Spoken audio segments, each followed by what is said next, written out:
સદ્ગુરુદેવની જે બની શકે તો થોડો સત્સંગ કરજો, સત્સંગમાં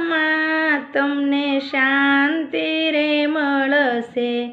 મનડાનો ભાર હળવો રે થાશે, આરે તારું જીવન ધન્ય બની જાય, બને તો થોડો સત્સંગ કરજો, આરે તારો ફેરો